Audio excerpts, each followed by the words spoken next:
அப்போஸ்தலர் 7ஆம் அதிகாரம் 9வது வசனத்திலிருந்து 16வது வசனம் வரைக்கும் உள்ள பகுதி நாம் இன்றைக்கு தியானிக்கவிருக்கிறோம். அப்போஸ்தலர் 7ஆம் அதிகாரம் 9வது வசனத்திலிருந்து 16வது வசனம் வரைக்கும். அந்த கோத்திர பிதாக்கள் பொறாமை கொண்டு யோசேப்பை எகிப்துக்கு கொண்டு போகும்படியாக விற்று போட்டார்கள். தேவனோ அவனுடனே கூட இருந்து எல்லா உபத்திரவங்களினின்றும் அவனை விடுவித்து எகிப்தின் ராஜாவாகிய பார்வோன் சமூகத்திலே அவனுக்கு கிருபையும் ஞானத்தையும் அருளினார். அந்த ராஜா அவனை எகிப்து தேசத்திற்கும் தன் வீடு அனைத்திற்கும் அதிகாரியாக ஏற்படுத்தினான். பின்பு எகிப்து கானான் என்னும் தேசங்களிலெல்லாம் பஞ்சமும் மிகுந்த வருத்தமும் உண்டாகி நம்முடைய பிதாக்களுக்கு ஆகாரம் கிடையாமற் போயிற்று. அப்பொழுது எகிப்திலே தானியம் உண்டென்று யாக்கோபு கேள்விப்பட்டு நம்முடைய பிதாக்களை முதலாந்தரம் அனுப்பினான். இரண்டாந்தரம் யோசேப்பு தன்னுடைய சகோதரருக்கு தன்னை தெரியப்படுத்தினான். யோசேப்புடைய வம்சமும் பார்வோனுக்கு தெரிய வந்தது. பின்பு யோசேப்பு தன்னுடைய தகப்பன் யாக்கோபும் தன்னுடைய இனத்தார் யாவருமாகிய 75 பேரை அழைக்க அனுப்பினான். அந்தபடி யாக்கோபு எகிப்துக்கு போனான். அவனும் நம்முடைய பிதாக்களும் மரித்து அங்கே இருந்து சீகேமுக்கு கொண்டு வரப்பட்டு ஆபிரகாம் சீகேமின் தகப்பனாகிய ஏமோருடைய சந்ததியாரிடத்தில் ரொக்க கிரயத்துக்கு வாங்கியிருந்த கல்லறையில் வைக்கப்பட்டார்கள். ஆண்டவருடைய நாமம் மகிமைப்படுவதாக. ஸ்தேவான் தனக்காக விளக்கம் சொல்லுகிறதற்கு வாய்ப்பு கொடுக்கப்பட்ட பொழுது ஸ்தேவான் இஸ்ரவேலரை தேவன் நடத்திய விதத்தை குறித்து பேச ஆரம்பிக்கிறார். கடந்த வாரத்தில் ஆபிரகாமை தேவன் எவ்வாறு அழைத்தார் என்பதை குறித்து நாம் பகிர்ந்து கொண்டோம். இந்த வாரத்தில் யோசேப்பினுடைய வாழ்வில் தேவன் எப்படிப்பட்டவராக இருந்தார், யோசேப்போடு கூட கர்த்தர் எவ்விதமாய் இருந்து யோசேப்பை நடத்தினார் என்பதைத்தான் நாம் சுருக்கமாக பார்க்க போகிறோம். யோசேப்பினுடைய வாழ்வை குறித்து ஆதியாகமத்தின் புஸ்தகம் 37ஆம் அதிகாரத்திலிருந்து 50வது அதிகாரம் வரைக்கும் உள்ள பகுதியில் யோசேப்பினுடைய வாழ்வு பேசப்பட்டிருக்கிறது. அவ்வளவு காரியத்தை நம்ம சொல்ல போகிறது இல்லை. இந்த வேத பகுதியில் யோசேப்பை குறித்து ஸ்தேவான் என்ன சொல்கிறாரோ அதை தான் நம்ம சுருக்கமாக என்ன செய்ய போகிறோம், சொல்ல போகிறோம். அந்த வார்த்தைகள் இன்றைக்கு நமக்கும் ஆசீர்வாதமான வார்த்தைகளாக, நம்முடைய வாழ்வுக்கும் தேவையான வார்த்தைகளாக தேவன் மாற்றித்தர வல்லவராக இருக்கிறார். ஏனென்று சொன்னால் அவருடைய வசனம் எல்லாம் நமக்காக தரப்பட்டவை. அல்லேலூயா. இந்த வேத பகுதியில் யோசேப்பை குறித்து துவக்கத்தில் என்ன சொல்கிறாங்க அப்படின்னா, அந்த கோத்திர பிதாக்கள் என்ன கொண்டார்களாம்? பொறாமை கொண்டார்கள். யோசேப்பு தன்னுடைய சகோதரர்களால் பொறாமை படத்தக்க விதத்தில் அவனுடைய வாழ்வு சூழல்கள் அமைந்தது. ஏன் யோசேப்பினுடைய சகோதரர்கள் பொறாமப்பட்டாங்க? இதெல்லாம் சண்டே ஸ்கூல் காரியம். ஏன் பொறாமப்பட்டாங்க? அவங்க அப்பா அவனுக்கு பல வர்ண அங்கி கொடுத்திருந்தார். எல்லாருக்கும் வித்தியாசம் இருந்தாலும் இவருக்கு பல வர்ண அங்கி. ஏன்? ஏன்னா தனக்கு பிரியமான மனைவி ராகேலுக்கு பிறந்த மூத்த குமாரர். அதனால ஒரு பெரிய விசேஷம். நான் நினைக்கிறேன் அது மட்டும் அல்ல, யோசேப்பு இளம் வயதில் தன் தாயை இழந்தவன்.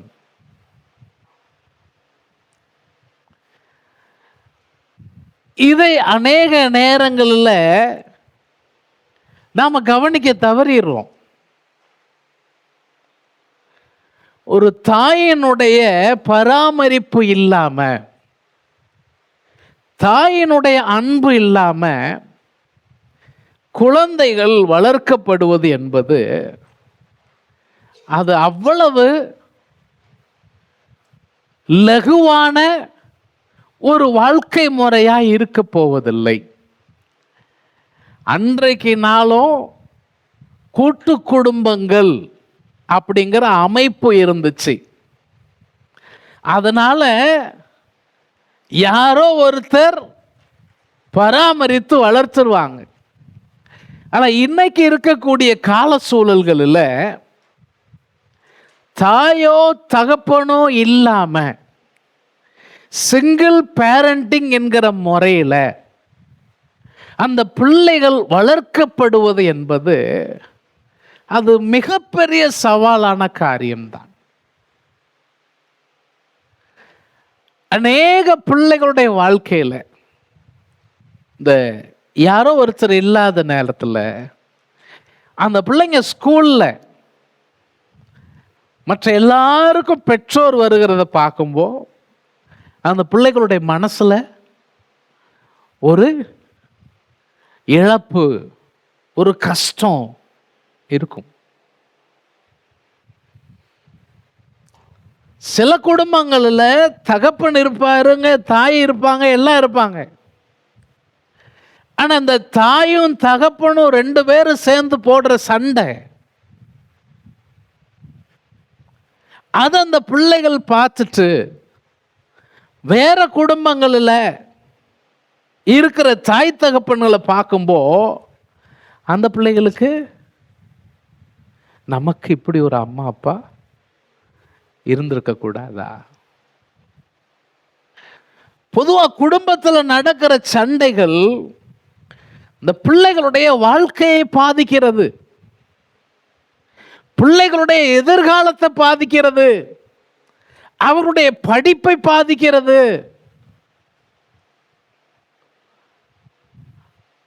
சில நேரங்களில் கிறிஸ்துவ நிமித்தம் நமக்கு அப்படிப்பட்ட பாடுகள் இருக்கும்போ அதை நாம்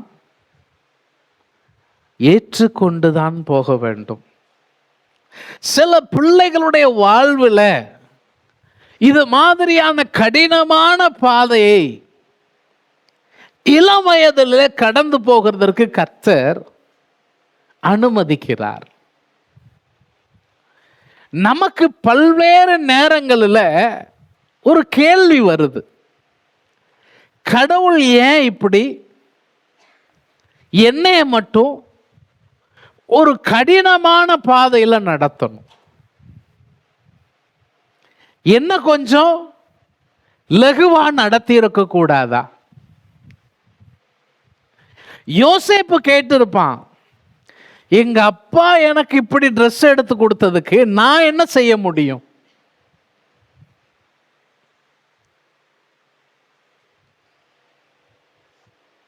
ஆனா யோசேப்புக்கு இருந்த இன்னொரு சுபாவம் என்னன்னா, தன் சகோதரர்கள் செய்கிற தவறுகளை அப்பாட்ட வந்து சொல்லி கொடுக்கலாம். கம்ப்ளைண்ட் பாக்ஸ்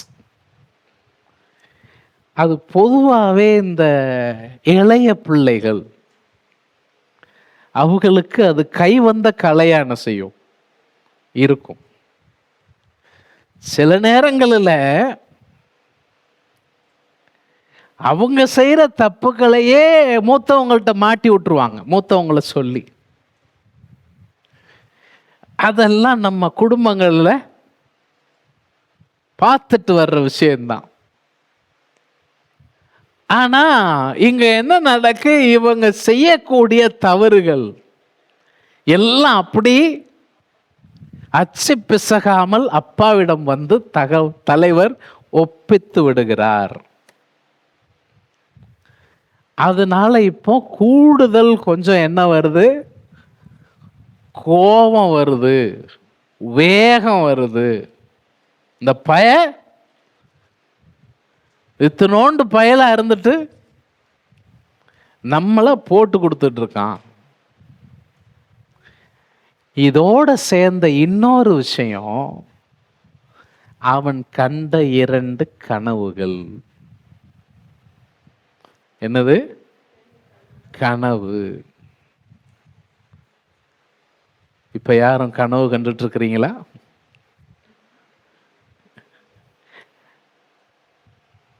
அவன் கண்ட கனவுகளை சகோதரரிடத்துல சொல்றான்.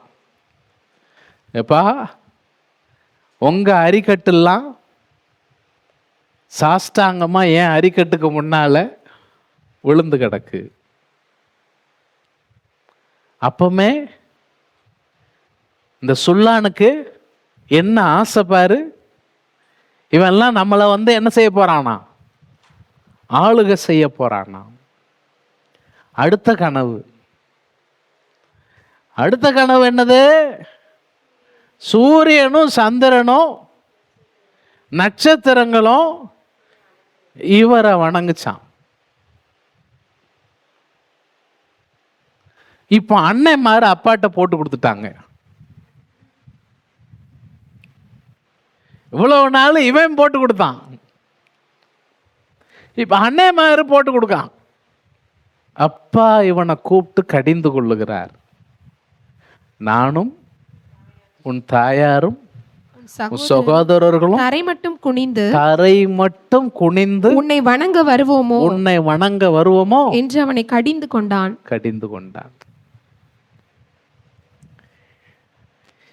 அப்போ பொறாமைக்கு காரணம் என்ன? இதெல்லாம் தான் காரணம். இவ்வளவு காரணத்தையும் மனசுல வச்சுக்கிட்டு ஒரு முறை இவங்களுக்கு வாய்ப்பு தேடிட்டு இருந்தாங்க. வாய்ப்பு கிடைச்சிச்சு. வாய்ப்பு கிடைத்த பொழுது அவங்க பிளான் பண்ணாங்க, சொப்பனக்காரன் வாராண்டா. யார் வரா? அவனுக்கு பேரே வச்சுட்டாங்க, சொப்பனக்காரன் வாரான். இன்னைக்கு அவனை நம்ம என்ன செய்வோம்? கோடலை உருவிடுவோம், போட்டு தள்ளிடுவோம். எப்படி அவன் சொப்பனம் நிறைவேறும்னு பார்ப்போம். என்ன நடக்கு? ஆனா அவங்கள மூத்தவன் சொல்றான், ஐயா இப்படிலாம் செய்ய வேண்டாம், அவனை கொன்னு அவன் பள்ளி நமக்கு எதுக்கு வேண்டாம், அவனை தூக்கி எங்க போட்டுருவோம்? கிணத்துக்குள்ள போட்டுருவோம். கிணத்துல போட்டாங்க. கொஞ்ச நேரம் அந்த வழியில வியாபாரிகள் போறத பார்க்காங்க. இவனை தூக்கி எடுத்து வித்தாச்சு. எவ்வளவுக்கு? 20 வெள்ளிக்காசு. 20 வெள்ளிக்காசுக்கு அடிமையா யோசேப்பை வித்துட்டாங்க. அதைத்தான் இங்க சொல்றார், அந்த கோத்திர பிதாக்கள் பொறாமை கொண்டு யோசேப்பை எகிப்திற்கு கொண்டு போகும்படியாக விற்று போட்டார்கள். யோசேப்பு பொறாமையின் நிமித்தம் விற்கப்பட்டான்.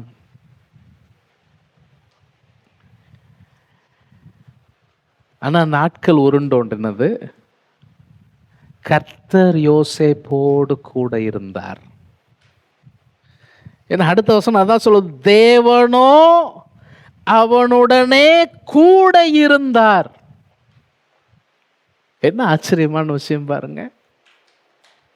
பிரியமான கர்த்தருடைய பிள்ளையே, வாழ்க்கையில உபத்திரவங்கள் நமக்கு நேரிடலாம். ஆனா உபத்திரவங்களிலே தேவன் நம்மோடு கூட இருக்கிறார் என்பதை நாம மறந்துடக்கூடாது. இஸ்ரவேல் கோத்திரத்தினுடைய பிதாக்கள், பரிசுத்தவான்கள் அல்லது இஸ்ரவேலருடைய வாழ்க்கையை நீங்கள் திருப்பி பார்ப்பீங்கன்னு சொன்னா, இந்த இஸ்ரவேல் ஜனத்தோடு தேவன் நடந்திருக்கிறார்.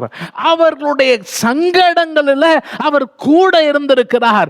அவர்களுடைய இக்கட்டுகளில் அவர்களுக்கு உதவி செய்திருக்கிறார். நான் சொல்லுகிறேன், அந்த தேவனாகிய கர்த்தர் இன்றைக்கு உன்னுடைய துன்பத்தை பார்த்து கண்டும் காணாதவர் போல் இருக்கிறதாக உனக்கு தோன்றலாம்.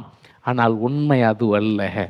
உனக்கு பின்னால் இருந்து உனக்காக நீ அறியாத ஒரு மேன்மையான காரியத்தை உன் வாழ்க்கையில நிறைவேற்றும்படியாய் கர்த்தர் கிரியை செய்து கொண்டிருக்கிறார். அல்லேலூயா. யோசேப்புவுக்கு கர்த்தர் அதைத்தான் செய்தார். வசனம் சொல்லுது, கர்த்தரோ தேவனோ அவனுடனே கூட இருந்தார். இப்போ நாட்கள் உருண்டோடிருச்சு. பஞ்சம் பிழைக்க அவங்களும் தானியம் வாங்க வராங்க. அப்போ ரெண்டாவது விசை அவர் தன்னை வெளிப்படுத்துகிறார். வெளிப்படுத்தும் போது என்ன சொல்றார் பாருங்க. ஆதியாகமம் 45ஆம் அதிகாரம் 5வது வசனம். என்னை இவ்விடத்தில் வரும்படி விற்று போட்டதினால், அதாவது ஸ்தேவான் இதுதான் சொல்றாரு, யோசேப்பை எகிப்திற்கு கொண்டு போகும்படியாக விற்று போட்டார்கள். இவர் என்ன சொல்றார் பாருங்க, என்னை இவ்விடத்தில் வரும்படி விற்று போட்டதினால், நீங்க விற்று போட்டதுனா நீங்கள் சஞ்சலப்பட வேண்டாம். என்ன செய்யாதீங்க? சஞ்சலப்பட வேண்டாம். அது உங்களுக்கு விசனமா இருக்கவும் வேண்டாம். ஜீவ ரட்சனை செய்யும்படிக்கு, ஜீவ ரட்சனை செய்யும்படிக்கு தேவன் என்னை உங்களுக்கு முன்னே அனுப்பினார். அதாவது நீங்கள் என்னை விற்று போட்டதை நினைக்காதீங்க, தேவன் தான் என்னை அனுப்பினார். தேவன் என்னை அனுப்பினார். எதற்காக அனுப்பினார்? ஜீவ ரட்சனை செய்யும்படியாக. இவர்கள் எதற்காக விற்று போட்டார்கள்? பொறாமை கொண்டு விற்று போட்டார்கள். பொறாமை கொண்டு விற்று போட்டவர்களுடைய குடும்பங்களையே பராமரிக்கிறதற்காக தேவன் முன்னே அனுப்பினார். இதுதான் அன்பு. என் மேல பொறாமப்பட்டு எனக்கு எதிராக செயல்படுறவன் நாசமா போட்டும் அப்படிங்கிறது அன்பு கிடையாது. என் மேல பொறாமப்பட்டு எனக்கு எதிராகவே செயல்பட்டு எனக்கு எதிராகவே இருக்கிறவனுக்கு நன்மை செய்யத்தக்க விதத்துல கர்த்தர் என்னை உயர்த்தி நான் அந்த நன்மையை செய்வேனானால் அதுதான் அன்பு. நல்லாதான் ஒரு அல்லேலூயா சொல்லி இருக்கலாம். என்னை எதிர்க்கிறவன் இல்லாம போகணும், அவன் இருந்த இடம் தெரியாம நாசமா போகட்டும், அது அன்பு கிடையாது. அவனுக்காகவும் இயேசு ரத்தம் சிந்தி இருக்கிறார். அவனுக்கு தெரியல, அவன் தெரியாம உன்னை எதிர்த்துக்கிட்டு இருக்கிறான். அவன் தெரியாம உனக்கு விரோதமா போராடிட்டு இருக்கான். அவனுக்கே தெரியல.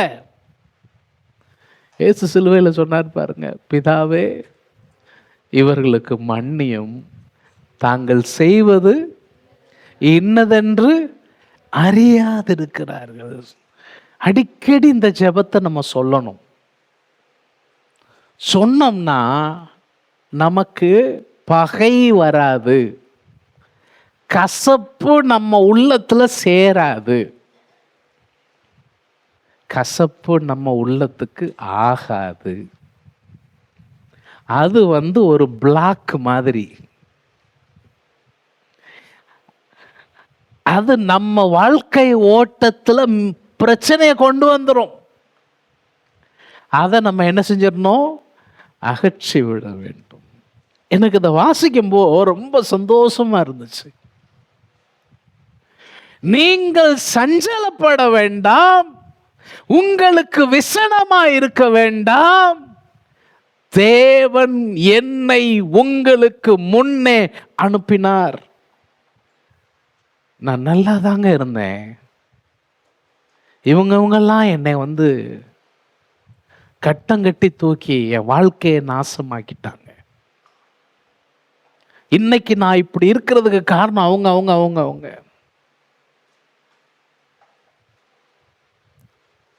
நீங்க அப்படி நினைக்கீங்களா? அப்படி நினைக்காதீங்க.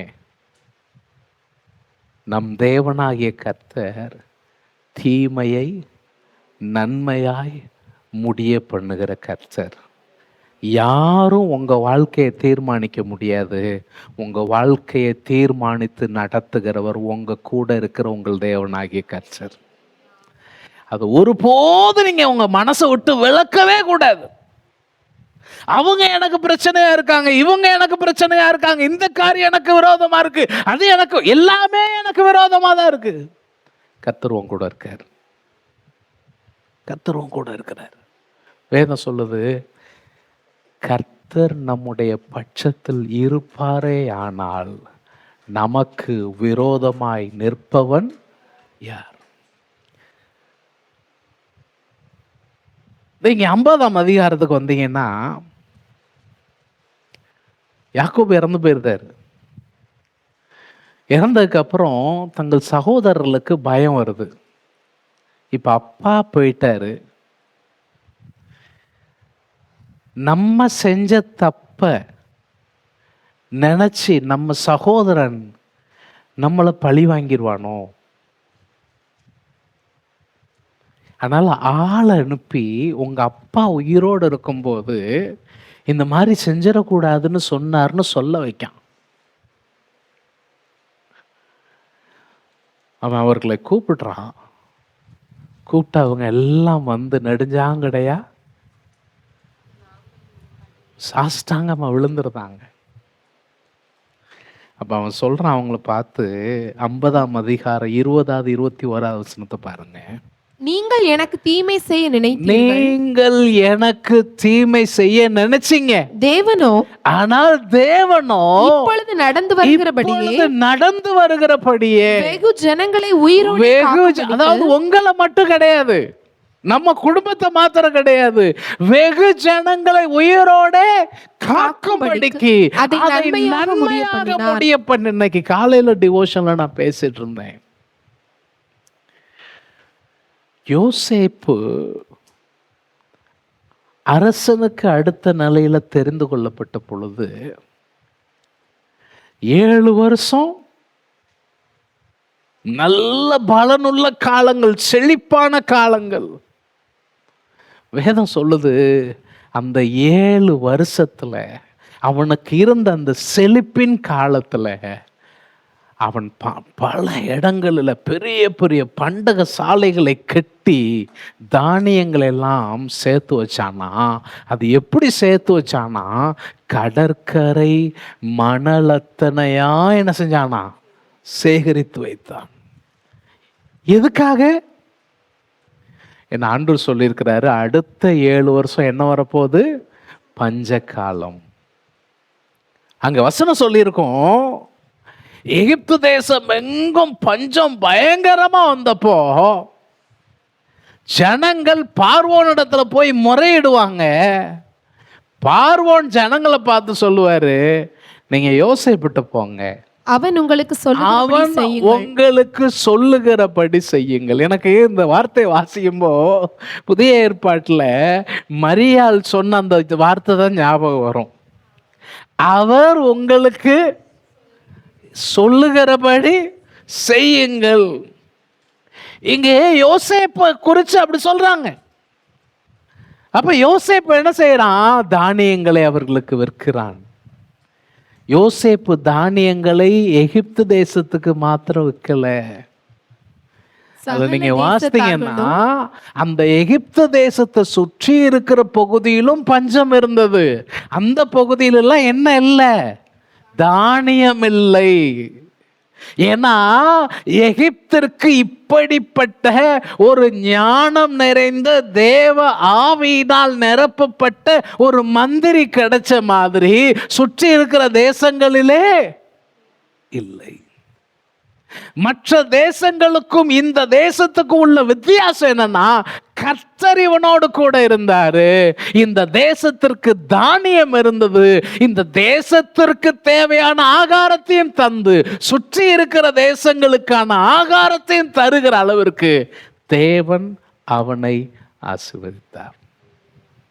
அதாங்க சொல்றாரு, நீங்க ஒரு ஆளுக்கு தீமை செய்ய நினைச்சீங்க. எத்தனை பேரு? Just one person. அந்த ஒருத்தன் சொப்பனம் நிறைவேறக்கூடாதுங்கிறதுக்காக ஒழிச்சு கட்டணும்னு நினைச்சீங்க. ஆனா தேவனோ இப்பொழுது நடந்து வருகிறபடியே, இப்பொழுது நடந்து வர மாதிரி வெகு ஜனங்களை உயிரோட காக்கும்படி அதை நன்மையாக முடிய பண்ணினார். நான் சொல்றேன், உங்க வாழ்க்கைக்கு விரோதமா இருக்கக்கூடிய தீமையை நன்மையாய் முடிய பண்ணுகிற தேவன் இன்றைக்கும் ஜீவனோடு இருக்கிறார். சில நேரங்கள்ல நாமே தீமையை நமக்கு வருவித்திருக்கலாம். நம்முடைய சொந்த தவறுகள் நிமித்தம் தீமை நமக்கு நடந்திருக்கலாம். நம்ம மிஸ்டேக் நிமித்தம் நமக்கு பாதிப்பு வந்திருக்கலாம். அப்படி இருந்தாலும் உங்களை கர்த்தருக்கு ஒப்பு கொடுங்க. ஆண்டவரே, என் வாழ்க்கையில தப்பு நடந்துருச்சுப்பா, எனக்கு உதவி செய்யுங்கன்னு கேளுங்க.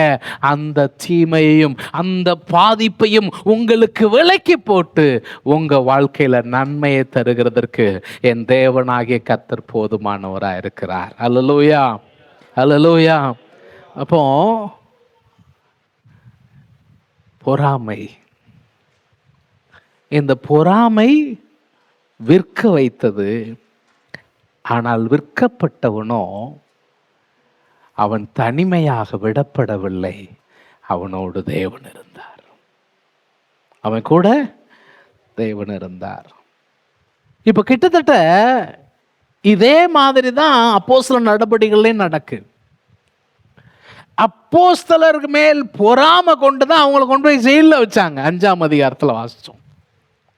இப்ப 6ஆம் அதிகாரத்துல இவனுடைய ஞானத்துக்கு முன்னால மற்றவங்களால நிற்க முடியல, வாக்குவாதம் பண்ணி அவனோட ஜெயிக்க முடியல. அதனால பொறாமை கொண்டுதான் இவனையும் கொலை செய்வதற்காக கொண்டு போய் நிறுத்தி இருக்கிறாங்க. இப்போ உங்களுக்கு முன்னால 2 நபர்களை நான் காண்பிக்கிறேன். யோசேப்பு என்கிற நபருக்கு வாழ்க்கையில வேற மாற்றம் ஏற்பட்டது. பெருவாரியான ஜனங்களை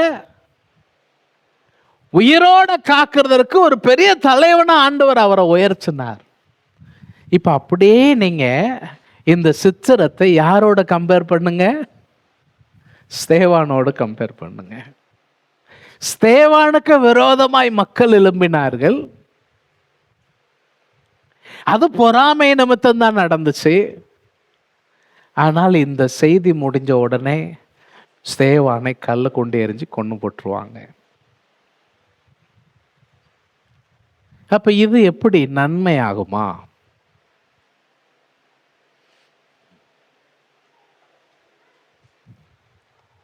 இத நன்மைன்னு சொல்ல முடியுமா?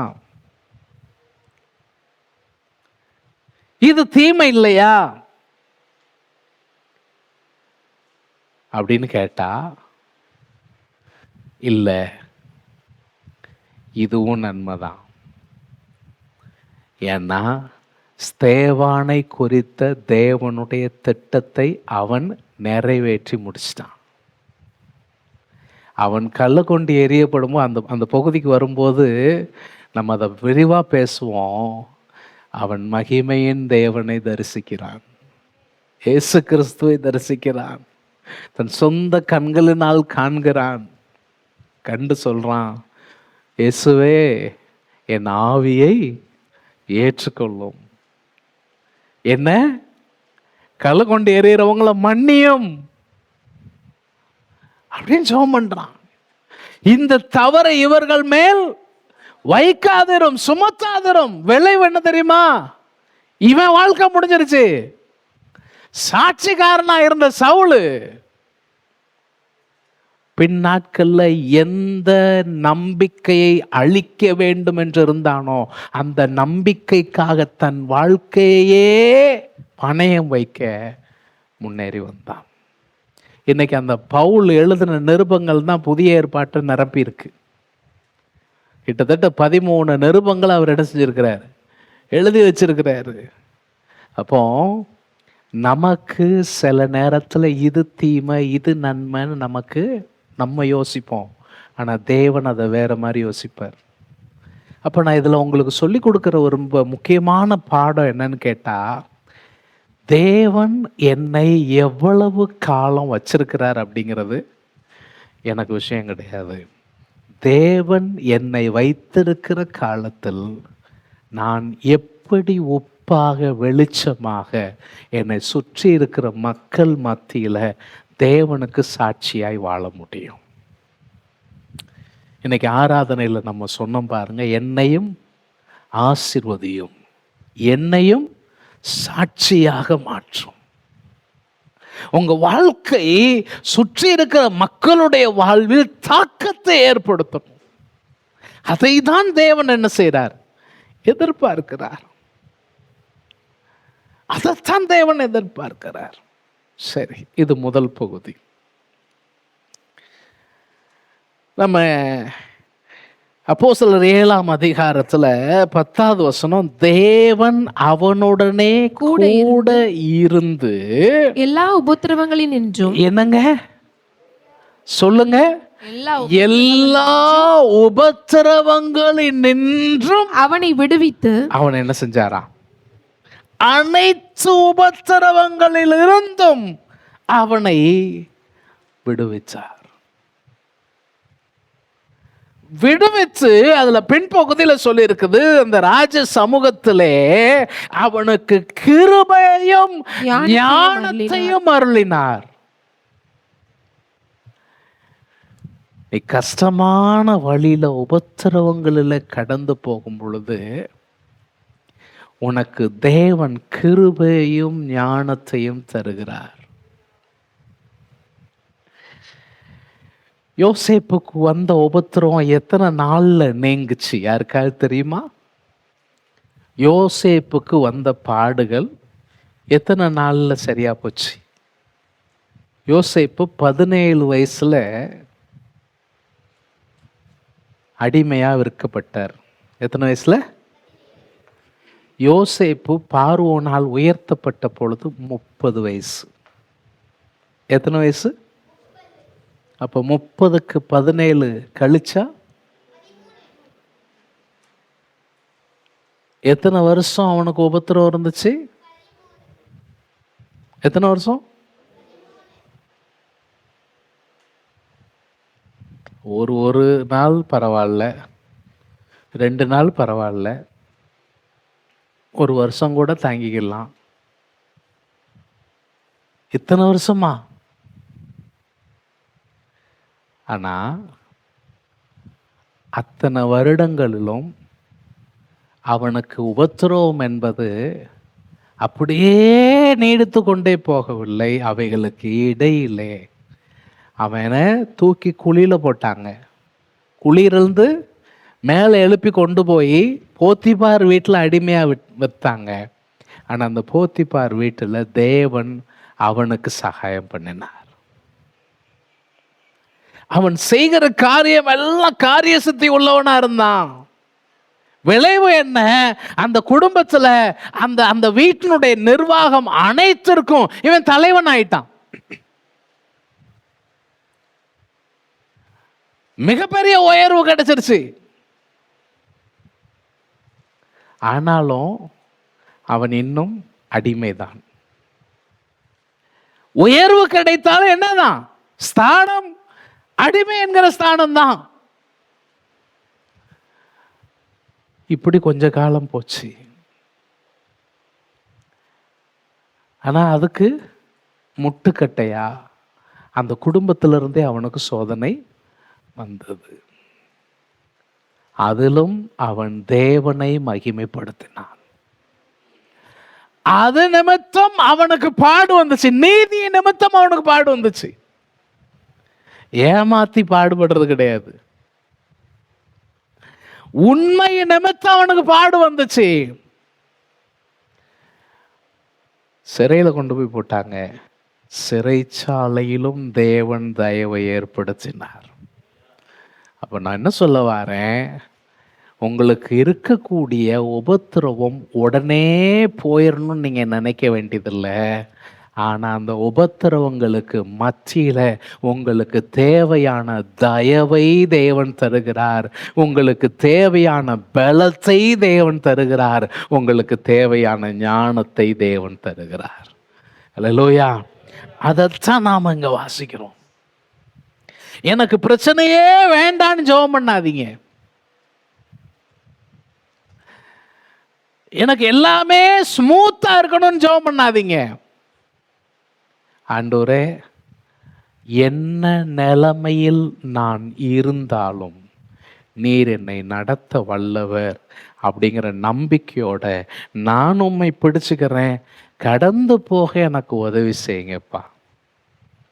ஒருத்தர் பாட்டு பாடினார் பாருங்க, நடக்க முடியல டாடி, நடக்க முடியல, தாங்கி கொள்ளுங்க, ஆமா ஏந்தி கொள்ளுங்கன்னு சொன்ன மாதிரி நடக்க முடியாத அளவிற்கு உங்களுக்கு நெருக்கடிகள் இருந்தாலும் உங்களை தாங்கி ஏந்தி சரியாய் நடத்த அவர் வல்லவராக இருக்கிறார்.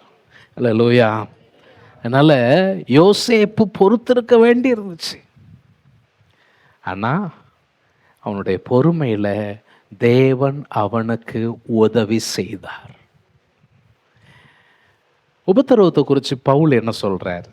ஒரு வேத பகுதியை நம்ம சீக்கிரமா கொஞ்சம் நீண்ட பகுதி தான், ஆனால் நம்ம வாசிக்கிறது பிரயோஜனமா இருக்கும். 2 கொரிந்தியர் 1ஆம் அதிகாரம் 4வது வசனத்திலிருந்து 10வது வசனம் வரைக்கும் உள்ள பகுதியை பாருங்களேன். தேவனால் எங்களுக்கு அருளப்படுகிற ஆறுதலினாலே, எங்களுக்கு கிடைக்கிற ஆறுதலினால எந்த உபத்திரவத்தில் ஆகிலும், என்னங்க எவ்வளோ பெரிய உபத்திரவத்தினால் ஆகிலும் அகப்படுகிறவர்களுக்கு நாங்கள் ஆறுதல் செய்ய திராணி உள்ளவர்களாகும்படி எங்களுக்கு சகல உபத்திரவங்களிலேயும்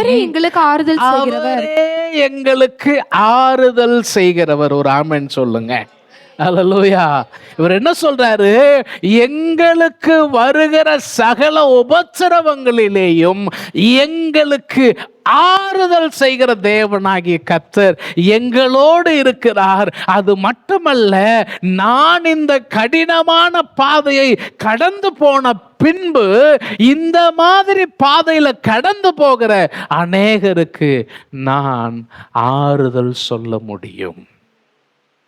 அநேகருக்கு என் வாழ்க்கை ஆறுதலாக மாற முடியும். எனக்கு கர்த்தர் உதவி செய்தார். நானும் இந்த வழியில வந்திருக்கிறேன். கவலைப்படாதீங்க, நீங்களும் கடந்து போக கர்த்தர் உங்களுக்கு உதவி செய்வார் என்று சொல்லி உங்களை ஆறுதலாய் நிறுத்தும்படி உங்களுக்கு ஆறுதல் செய்கிற தேவனாகிய கர்த்தர் உங்க கூடவே இருக்கிறாரு. அடுத்த வசனத்தை பாருங்க. எப்படின்னா கிறிஸ்துவினுடைய பாடுகள், என்னங்க, கிறிஸ்துவனுடைய பாடுகள் எங்களிடத்தில் பெருகுகிறது போல கிறிஸ்துவினாலே ஆறுதலும் பெருகுகிறது. பாத்தீங்களா? அவராலே எங்களுக்கு என்ன இருக்கு? ஆறுதலின் பெருக்கம். நீ எதை கண்டும் சோர்ந்து போக வேண்டியதில்லை. நீ எந்த நெருக்கடியிலும் துவண்டு நிற்க வேண்டிய அவசியம் இல்லை. ஏன்? கிறிஸ்துவின் ஆறுதல், அவராலே கிடைக்கிற ஆறுதலின் பெருக்கம் நமக்கு இருக்கிறது. அடுத்த வசனத்தை பாருங்க. அதனால நாங்கள் உபத்திரவப்பட்டாலும், பாத்தீங்களா, நாங்கள் உபத்திரவப்பட்டாலும் அது உங்கள் ஆறுதலுக்கும், அது இந்த விசுவாசிகளுடைய ஆறுதலுக்கும் ரட்சிப்புக்கும் உதவியா இருக்குமா. நாங்கள் ஆறுதல் அடைந்தாலும், அப்புறம் சொல்றாரு, நாங்கள் ஆறுதல் பட்டு கொண்டாலும் அதுவும் உங்கள் ஆறுதலுக்கும் ரட்சிப்புக்கும் ஏதுவா இருக்கும். நாங்கள் பாடுபடுகிறது போல, என்ன சொல்றாரு? விசுவாசிகளை பார்த்து சொல்றாரு, ஊழியக்காரனா நான் மட்டும் பாடுபடல, நாங்கள் பாடுபடுகிறது போல நீங்களும் பாடுபட்டு சகிக்கிறதுனாலே அந்த ரட்சிப்பு பலன் செய்கிறது. என்ன செய்தா? கிறிஸ்துவின் நிமித்தம் உங்களுக்கு பாடுகள் வரும். வராதுன்னு ஒருத்தர் சொன்னார்னா நம்பாதீங்க. வராதுன்னு சொன்னா நம்பாதீங்க. பாடுகள் வரும். ஆனா நான் ஏற்கனவே சொன்னேன், பலம் தருகிறவர் கூட இருக்கிறாரு, ஞானம் தரவர் கூட இருக்கிறாரு. இங்க வசனம் சொல்லுது ஆறுதல் தரவர் கூட இருக்கிறாரு. உங்களுக்குள்ள இருக்கிற ரட்சிப்பு அந்த நேரத்துல தான் பலன் செய்கிறதா இருக்க போகிறது. You will realize the effectiveness of salvation when you go through struggles. அடுத்த வசனத்தை பாருங்க. நீங்கள் எங்களோட கூட பாடுபடுகிறது போல. பார்த்தீங்களா, இந்த பைபிள்ல அனாதி தேவன் இருக்குல்ல.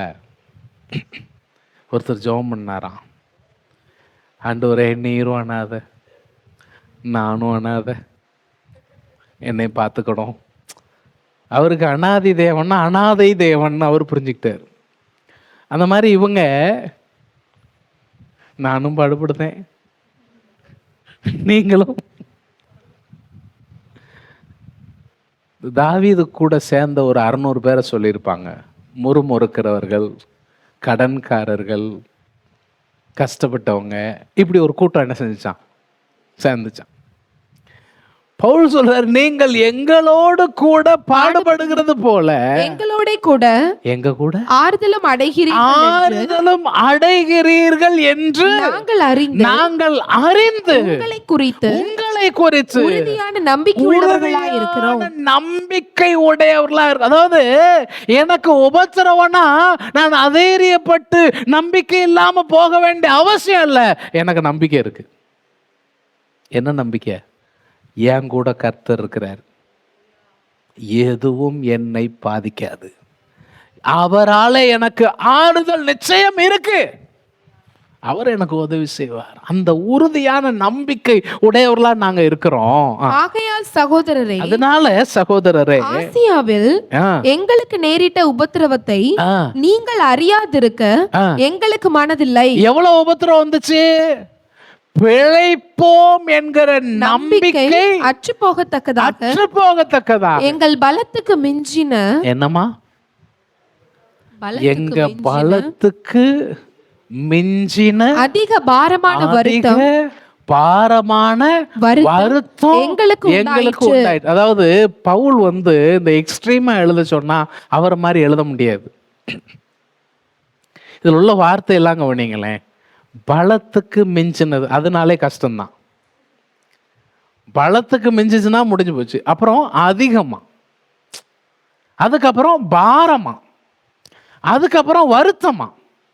நாங்க தப்பி பிழைப்போங்கிற நம்பிக்கையே இல்லாத அளவுக்கு எங்களுக்கு பாடுகள் வந்தது. நாங்கள் எங்கள் மேல் நம்பிக்கையாயிராமல் எங்க மேல, அதாவது மரணம் வரும் அப்படின்னு எங்களுக்குள்ள நாங்க நினைச்சிருக்க கூடிய அளவுக்கு எங்கள் பலத்துக்கு மிஞ்சின போராட்டம் இருந்த அந்த சூழல்ல எங்க மேல நம்பிக்கை ஆயிராமல் மரித்தோரை எழுப்புகிற, யாருங்க? மரித்தோரை எழுப்புகிற தேவன் மேல் நம்பிக்கையா இருக்கத்தக்கதாக மரணம் வரும் என்று நாங்கள் எங்களுக்குள்ளே நிச்சயித்திருந்தோம். அப்படிப்பட்ட மரணத்தினின்றும் அவர் எங்களை தப்புவித்தார். அல்லேலூயா சொல்லுங்க. அவர் எங்களை தப்புவித்தார், இப்பொழுதும் தப்புவிக்கிறார், தப்புவிப்பார். அல்லேலூயா. இனியும் அவர் தப்புவிப்பார். இப்பொழுதும் தப்புவிக்கிறார், இனியும் அவர் தப்புவிப்பார் என்று அவரை நம்பி இருக்கிறோம். சந்தோஷ வாழ்க்கையோ உபத்திரவமோ என் நம்பிக்கை அவர் மேலதான், இல்லையா? அதைத்தான் இங்கே வசனம் சொல்லுது, தேவன் கூட இருந்தார். கடைசியா நேரம் இல்லை, நீங்க அப்போஸ்தலர்ல என்ன வாசிக்கிறீங்க? பஞ்சத்தில் தேவன் இஸ்ரவேல் ஜனங்களை காத்து கொண்டார். பஞ்சத்தில் காக்கிற தேவன். யோசேப்புக்கு எவ்வளவு வருத்தம் இருந்திருக்கும். எவ்வளோ தேடல் இருந்திருக்கும். அவனுக்கு இருந்த நிகழ்கால வருத்தம் அவன் வரும் காலத்தில் ஒரு மேன்மையை அனுபவிக்க போகிறான் என்பதற்கான ஆயத்தமாய் தேவன் அந்த வருத்தத்தை அவனுக்கு வைத்திருந்தார். இந்த சங்கீதத்தில் ஒரு வசனம் வரும், ரொம்ப ஆச்சரியமான வசனம். 105ஆம் சங்கீதத்தில் 18வது 19வது வசனத்தை பார்த்தீங்கன்னா, அவன் கால்களை விலங்கு போட்டு ஒடுக்கினார்கள். யோசேப்பை பற்றி சொல்றாங்க. அவன் கால்களை விலங்கு போட்டு ஒடுக்கினார்கள். அவன் பிராணன் இரும்பில் அடைப்பட்டிருந்தது. பிராணன் இரும்பில் அடைப்பட்டிருந்தது. கர்த்தர் சொன்ன வார்த்தை நிறைவேறும் அளவும். இதுதான் நீங்க கவனிக்கணும். கர்த்தர் சொன்ன வார்த்தை நிறைவேறும் அளவும் அவருடைய வசனம், கர்த்தருடைய வசனம் அவனை புடமிட்டது. எது வரைக்கும்? அவர் வார்த்தை நிறைவேறுகிற வரைக்கும் அவனை ஆண்டவருடைய வசனம் புடமிட்டது. எதற்காக? அழித்து போடணுங்கிறதுக்காக இல்ல, சுத்த பொன்னாக மாற்றும்படியா. அல்லேலூயா. என்ன நடக்கு? இவர்களுக்கு, யோசேப்புக்கு மாத்திர தேவன் நன்மை செய்யல, எகிப்து முழுவதுக்கும் நன்மை செய்தார். சுற்றி இருந்த தேசங்களுக்கு நன்மை செய்தார். யோசேப்பினுடைய முழு குடும்பத்திற்கும் நன்மை செய்தார். வசனம் சொல்லுது, அந்த 75 பேர் அங்கே என்ன செய்கிறாங்க? போகிறாங்க. பார்வோன் சொல்கிறாரு, தேசமே உங்களுக்கு முன்னால் இருக்கு. அந்த பார்வோனுக்கு அவ்வளோ நன்றி உணர்ச்சி. தேசத்தில் சிறப்பான இடத்த நீ எடுத்துக்கோ, உங்க குடும்பமா அங்க வந்துருங்க, உங்க குடும்பத்தையே நான் பராமரிக்கிறேன். இந்த ஒரு செயலுக்காகத்தான் தேவன் 13, இப்போ இது நடக்கும்போது 20 வருஷம் ஆயிடுச்சு, 22 வருஷம் ஆயிடுச்சு. ஏன்னா பஞ்சம் இன்னும் 5 வருஷம் போகும்னு சொல்கிறேன். அப்போ 22 வருஷத்துக்கு முன்னாலேயே தேவன் பிளான் பண்ணி அனுப்புகிறார். நம்ம ஆண்டவருடைய திட்டமிடுதலை நம்ம புரிஞ்சுக்கவே முடியாது. நம்ம இப்போ இருக்கக்கூடிய சின்ன சின்ன பிரச்சனையில் சிக்கிட்டு இதிலிருந்து எப்படி வெளியே வர்றது அப்படின்னு நம்ம யோசிச்சுட்டு இருப்போம். ஆனால் நெடுங்காலத்துக்கான திட்டமிடுதலை தேவன் அங்கே செயல்படுத்தி கொண்டிருக்கிறார். கர்த்தரை மாத்திரம் உறுதியாக நம்புங்க, கர்த்தரை மாத்திரம் உறுதியாக பற்றிக்கோங்க. கர்த்தர் உங்களை இன்றும் என்றும் எப்பொழுதும் காத்து நடத்த வல்லவராக இருக்கிறார். நம்ம நேரம் இல்லை, இந்த ஒரு வசனத்தை சொல்லி முடிக்க விரும்புகிறேன். நம்ம எல்லாருக்கும் தெரிஞ்ச வசனம்தான். இந்த தேவன் என்றென்றும் உள்ள சதா காலங்களிலும் நம்முடைய தேவன் மரண பரியந்தம் நம்மை நடத்துவார். முழங்கால் படியிடுவோம், கர்த்தருடைய முகத்தை நோக்கி பார்ப்போம். யோசேப்புக்கு விரோதமான பொறாமை, தீமை, அவைகளில் தேவன் ஆளுகை செய்தார், நன்மையாக முடிய பண்ணினார். அவனுக்கு வந்த உபத்திரவங்களில் கர்த்தர் கூட இருந்தார், கிருபையை தந்தார், ஞானத்தை தந்தார், பலப்படுத்தினார். நமக்கு வருகிற உபத்திரவங்களில் நமக்கு ஆறுதல் செய்கிற தேவன் நம்மோடு கூட இருக்கிறார். அன்பின் ஆண்டவரே, உம்முடைய வார்த்தைக்காக நன்றி செலுத்துகிறோம். உம்முடைய பிள்ளைகள் தங்களுடைய வாழ்நாள் முழுவதிலும் உம்மை நம்பி முன்னேறுகிறதற்கு உம்முடைய பிள்ளைகளுக்கு உதவி செய்யும்.